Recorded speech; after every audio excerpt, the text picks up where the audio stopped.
Hi everyone, and welcome to part 1 of my Jean Seberg video. We're going to find out who Jean Seberg was, what happened to her, why it was so atrocious, and why she ended her life so suddenly and so soon. Hi everyone, and welcome to my channel. My name is Jackie, and we're here to talk about the tragic star of the week on Tragic Hollywood on the Town. Before we get into the tragic star of the week, who's going to be Jean Seberg, I'd just like to remind you guys to please like and subscribe if you like my content, but most importantly, please watch my videos and support 100% AI-free videos and AI-free content on YouTube, which is increasingly rare. So let's get into the sad story of Jean Seberg. She is in my first book, Tragic Hollywood, Beautiful, Glamorous, and Dead. Hers is a tragic story not only because she was used and abused and taken advantage of in Hollywood, but she also was harassed to death by the FBI in the late 60s. This was something that a lot of people take issue with, but they actually did this in the late 60s. They were notorious for ruining people's lives, especially people that they deemed national security risks because of their leftist-leaning politics. They harassed John Lennon, tried to get him kicked out of the country, but he had a lot of money and he could fight them. They harassed Jean Seberg to death, in my opinion, and we're going to talk about how they did that, and we're going to talk about why they did that. But before we get into all of that, let's look at Jean Seberg's early life and how she came to be the star that she was. So Jean Seberg was the all-American girl. You don't get much more all-American than this girl who was born in Marshalltown, Iowa, to a pharmacist father and a school teacher mother in 1938. Just to let you know, my cat likes to sit on my nap and then wander around in the background there while I'm recording videos and I'm done fighting her on it, so whatever. Yeah, Jean Seberg was the epitome of the all-American girl, but a bit too pretty. She was really stunning looking with almost perfectly uniform features. She's one of the few beauties I can think of from Hollywood that could wear her hair in a super, super short pixie and look absolutely stunning because the shorter hair was less of a distraction from her amazing features. So she's born in Marshalltown, Iowa. Apparently, her high school, she loved drama, and she was in her high school drama class. And apparently, her high school drama coach recognized a diamond in the rough when he saw it, because he suggested to Jean that she try out for Otto Preminger's Saint Joan. And Otto Preminger was one of the biggest, most prestigious directors in Hollywood at the time. And his search for the perfect Saint Joan to star in this new biop of this much told story was almost as big as the Gone with the Wind search for Scarlett O'Hara, 20 years earlier. So he had sent out feelers throughout the country saying he was looking for an all-American girl to play an unknown to play Saint Joan. He wanted to be the one who discovered this actress. So the drama coach heard about this, and he wrote to Otto Preminger, and Preminger wrote back, and he had sent photos of Jean to Otto Preminger, and Preminger wrote back and was like, yeah, bring her out here. She looks beautiful. Let's try her out.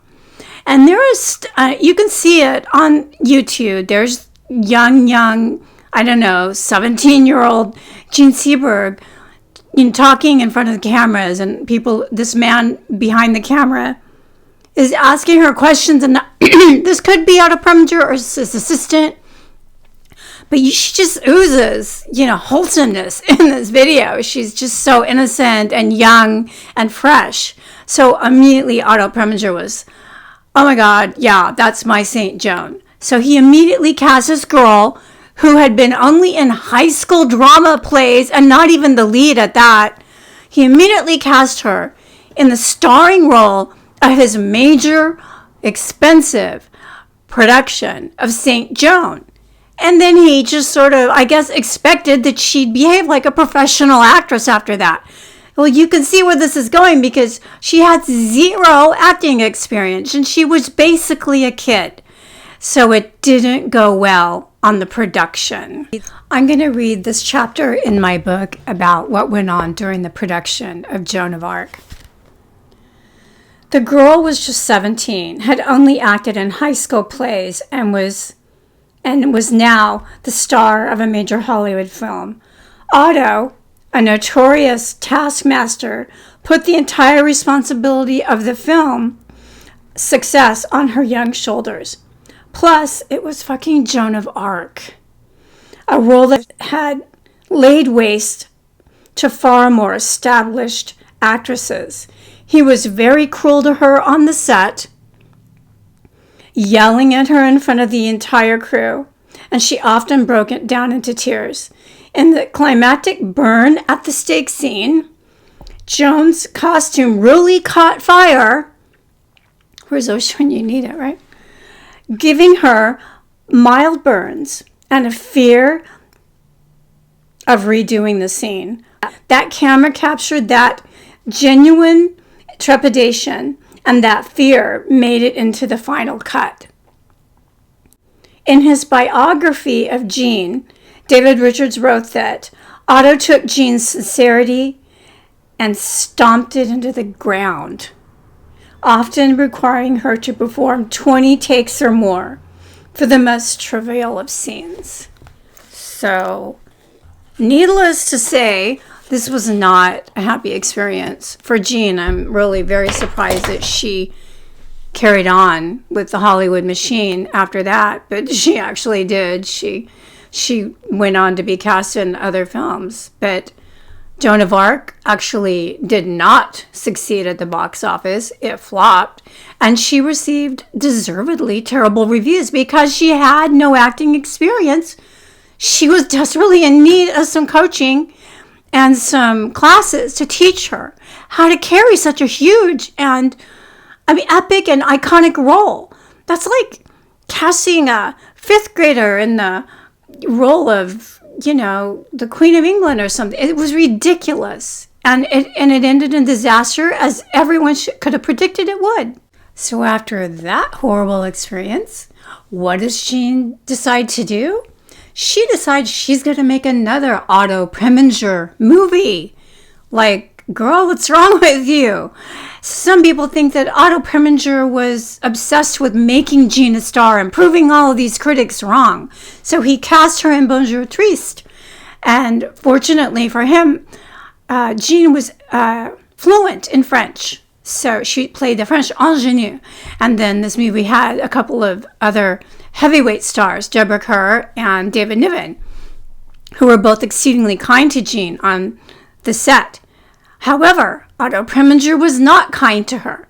He was continually threatening to replace her with Audrey Hepburn, whom he also had some sort of weird obsession with. I guess he liked beautiful young actresses with very short pixie cuts.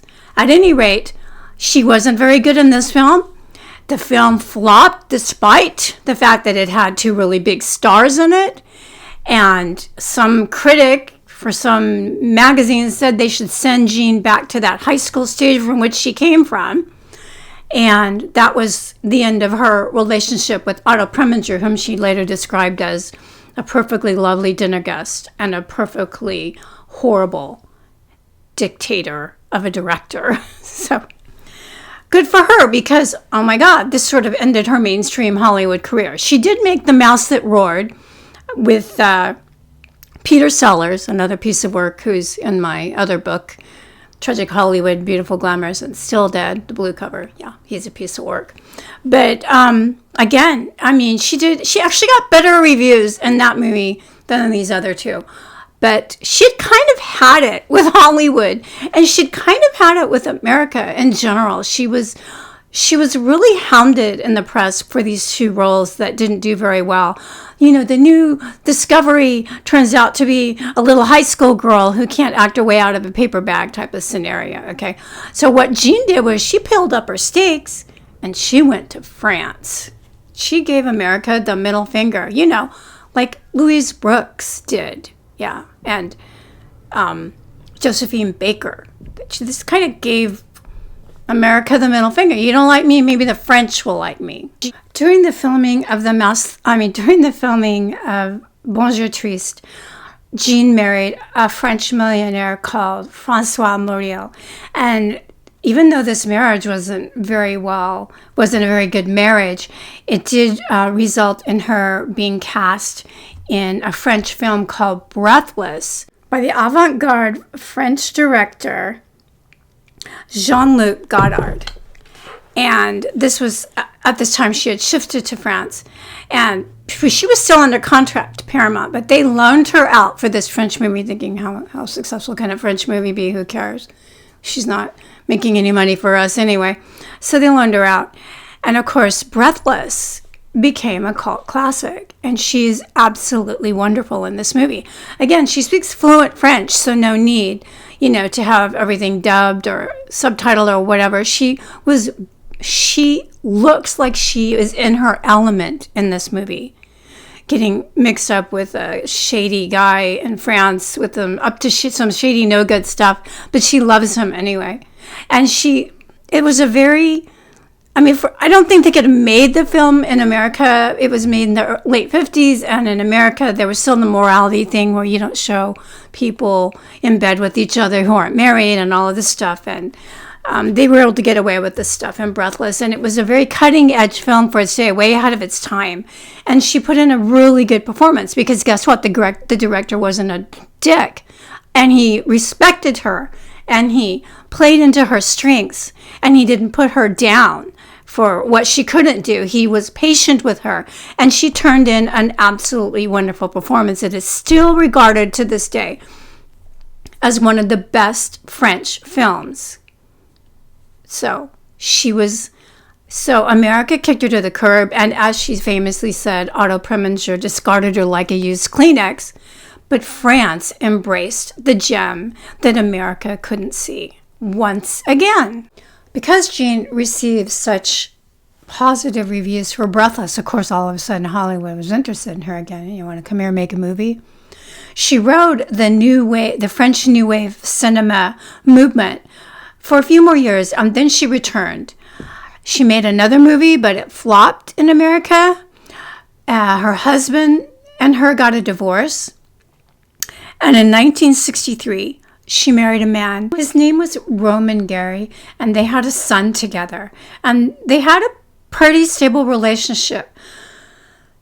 So she made a movie, a mainstream American film, a very powerful film, actually, called Lilith with Warren Beatty. He was a big star at that time. He was coming off of Splendor in the Grass, and he was a very big star and up-and-coming star. Lilith was based in a mental institution, but with two mentally unstable people trying to form a relationship. It was scary and disturbing, as all true horror is, and she put in a wonderful performance for Lilith. But she began to get a little bit unstable around this time. There were several reasons for this. She could have been suffering from postpartum depression. Her other films didn't do so well. After Lilith, she had a lot of pressure on her to perform and to live up to expectations, and that wasn't happening. There was a lot of drugs during this time because it was the 1960s. I'm going to read this shocking part in my book about what happened to Jean Seberg as far as the FBI and Counterpol went. By the time Jean appeared in Airport, her marriage to Roman Gary had disintegrated, and they divorced that same year. But not before a rumor was leaked to the press that Jean was pregnant with the child of a well-known Black Panther activist. Years later, it would come out that this rumor was concocted at the behest of J. Edgar Hoover himself in order to punish Jean for her financial contributions to the Black Panthers and other civil rights organizations. They used the term leftist. Under the Freedom of Information Act, the shameful and sinister motivations of the FBI against Jean Seberg and others was laid bare for all to see. The FBI, using the counterintelligence program conducted a vile smear campaign against Jean Seberg based solely on Hoover's assumption that she must be sleeping with one of the members, otherwise she would not be donating to their organization. Oh, she's got to be sleeping with that guy. She couldn't possibly just be donating to these organizations because she believes in civil rights. Hoover, in his twisted, dirty mind, could not wrap his brain around the fact that a beautiful, blonde, Midwestern girl from Iowa could possibly support civil rights simply because she supported civil rights. According to him, she must surely be somehow corrupted and compromised by an ungodly, biracial relationship that was tainting her judgment. I did not just make that up. The stated goal of this operation was the neutralization of Seberg. That was their stated goal. I'm not making that up either. That was the stated goal in these documents. And to cause her embarrassment and harm her image with the public, all while taking the usual precautions to avoid identification of the Bureau. This is facts, people. I'm not making it up. I'm not trying to malign the government. Or don't get on your red, white, and blue high horse with me, some of you, because this is the facts. Look it up. The FBI didn't just do this to Jean Seberg in the 60s. They did it to a lot of very well-known people who were for that, against the war, and for civil rights, and for women's rights, etc., etc. They did it to a lot of people. Look it up. In part 2, we're going to see the devastation and the abject free fall of Jean Seberg after the FBI's smear campaign and surveillance of her.